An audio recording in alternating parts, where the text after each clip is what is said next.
Hello everyone, it's Mikey der Panzernator here, and today we are covering a Hearts of Iron 4 dev diary. This would be the 27th dev diary for Man the Guns and the 1.6 Ironclad update, and this one is all about art and music. A lot of 3D art, some new portraits. Unfortunately, no release date yet. So Podcat is back. Thank you, Podcat, for coming back. And well, there sounds like, so he says the dev team is all deep in testing and fixing at the moment, so hopefully that means it's getting close. That would, be great to actually be able to play this soon. I'm very excited about this update coming, but first well, for now, I suppose we're going to take a look at some art. So first up, we have the United States 3D ships. So the US already has modern battleship models from the famous battleship pack that was rolled into the base game with Waking the Tiger.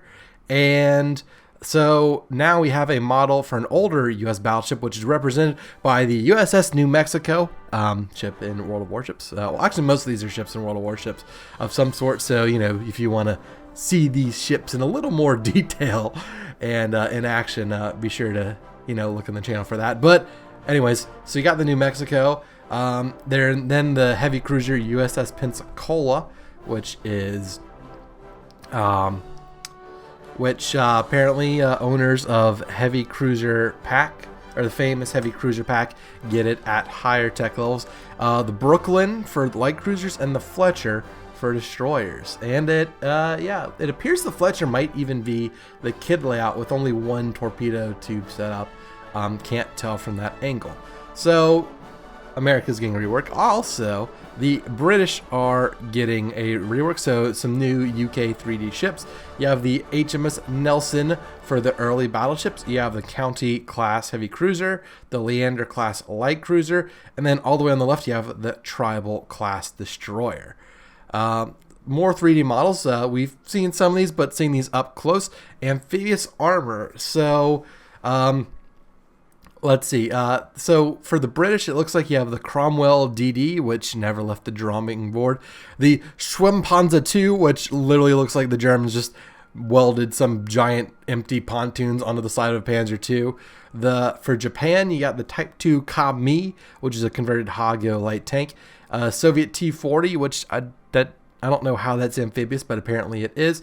And the Americans with the LVT-1A Alligator. The Alligator's obviously, I like it because it's historical and American, but I don't know. Between, the Russian one doesn't even look like an amphibious tank from this angle, but I just find the Japanese one just looks like a mini boat, and the German one just looks like some kid would make with a bunch of Lego.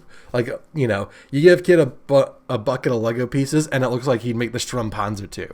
But that is the amphibious armor. So favorite is either, I like the Japanese, a little mini boat, although the Strumpanzer is comical. Like the DD Cromwell, that makes sense. Like we had DD Shermans. The LVT Alligator obviously is used. I don't know what the Russians did historically.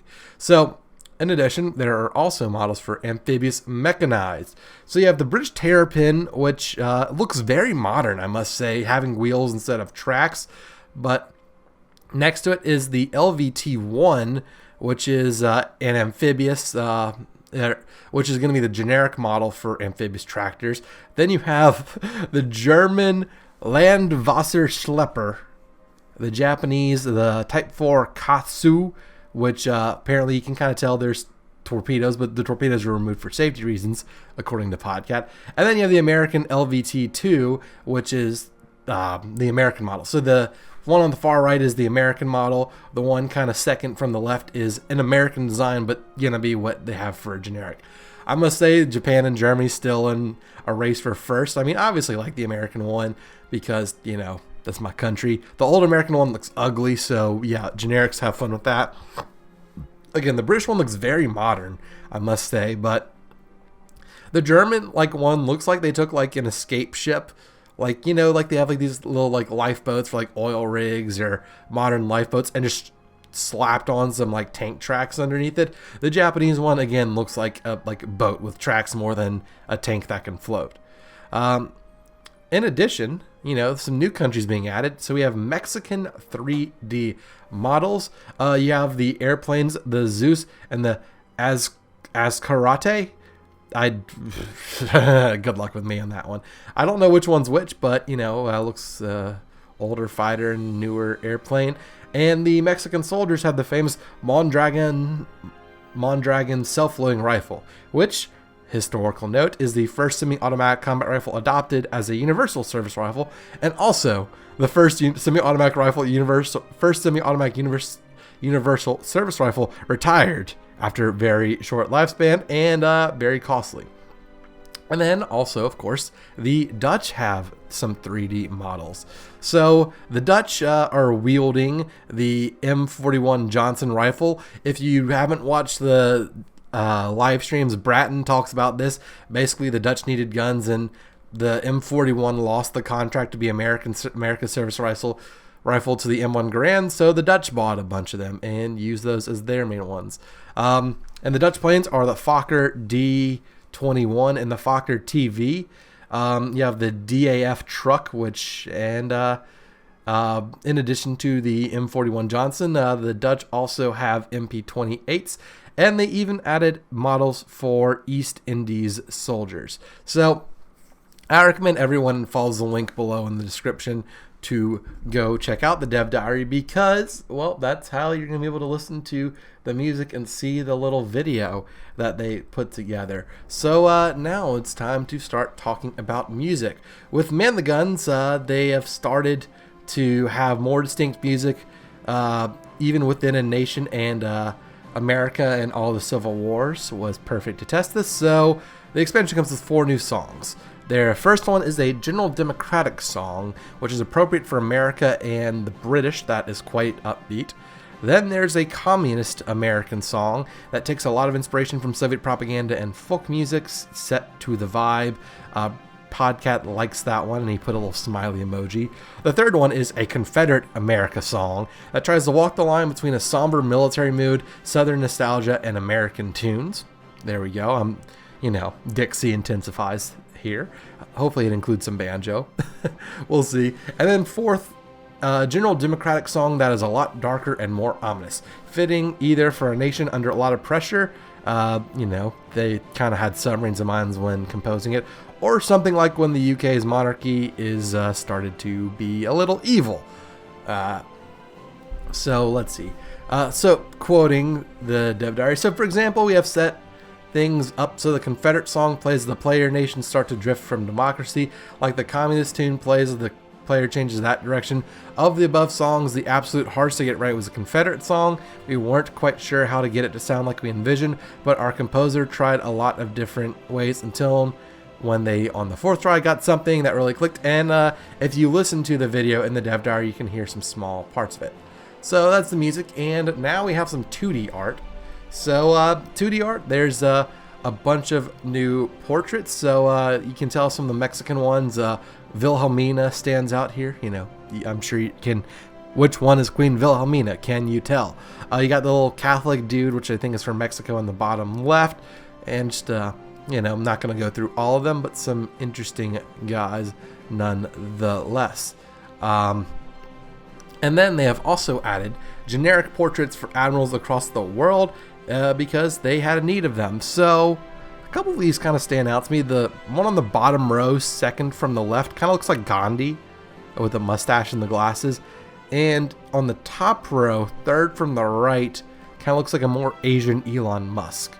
But I'm sure people in the Reddit, I haven't checked in a while, but people in the Reddit love trying to find the sources for generic portraits.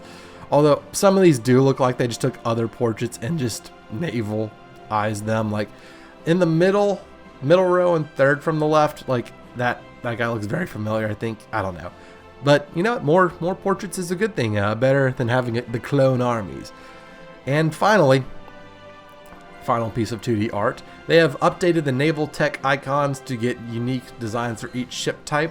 So Destroyer 1, 2, 3, 4, the submarines get bigger, and you can tell the ships get bigger and like more advanced as you go on. And it looks quite good if you ask me. And the carrier, I mean, the level 1 carrier is like some of those wonky, like looking with multiple flight decks and all of that. Looks cool. And with the return of Podcat, we have the return of Rejected Tiles. First of all, Podcat says, see you all next week for another update. Please release date. Please, please, please. And please make it soon. I ended my Hoi 4 series. I don't want to start another one because as soon as I start a new series, they're going to announce it. I'm not going to be able to finish it, or I'm going to have to rush it and have outdated videos going up. Or if I just hold off like I do now, we're never going to get me on the guns. So, BRB going to record a new series to jinx the release to happening. But regardless, the Rejected Titles. Thank you, Podcat, for coming back with Rejected Titles. Something clickbait release date. Yes, Podcat, please give us the release date. I want take my money and give me my ships. Number 2, we finally got those Fokkers in the game. 3rd, I had the Fokker in my sight. It was a Messerschmitt. And can you say Fokker on a public screen? And we didn't want to go overboard with the Rejected Titles. Ha, ha, ha, nailed stuff. So, the Fokker one. The Fokker one is derived from a joke. So, a World War II veteran, American pilot, is speaking at his grandson's high school. And so he's like talking, and he's like saying like, yeah, this battle like on this day, like escorting these bombers was really tough. I mean, you had a Fokker coming from this way, a Fokker coming from that way, and a Fokker on my tail, and I shot down 3 Fokkers that day. Or, I was behind a Fokker that was going for our bombers, and then the principal interrupts and is like, no, everyone, just so everyone knows, Fokker is a brand of German airplane. And the guy's like, yeah, that's true, but this Fokker was a Messerschmitt. So I'm sure you get the joke, of course. I'm sure several of you have heard it. One of my favorite. I quite enjoy it. Sounds like something my grandfather would do had he served in Europe. Or a joke he would have made had he served in the European theater instead of on the Enterprise. But that is all for this dev diary. Interesting stuff. I mean, the art looks really great. Can't wait to see it in action. Can't wait to see the British sailing around with a bunch of Nelson models. Quite funny. And the amphibious armor and motorized. Looking forward to using that. And more different troop types, like having the Mexicans and the Dutch have their own unique troops. Something very, very good, and something I'm looking forward to. What I'm looking forward to more, playing the game. So, Podcat, Paradox, please release. Release date when? Release soon. I know we all want it. But that is all for this dev diary. I hope you enjoyed this nice little overview video. I recommend everyone to go into the description, follow the link, read the dev diary for yourself, and check out the video with the sample of new music coming. Thank you all so much for watching. Hope to see you all in the next one. And until then, this is Mikey, der Panzernator, signing out. See ya, nerds!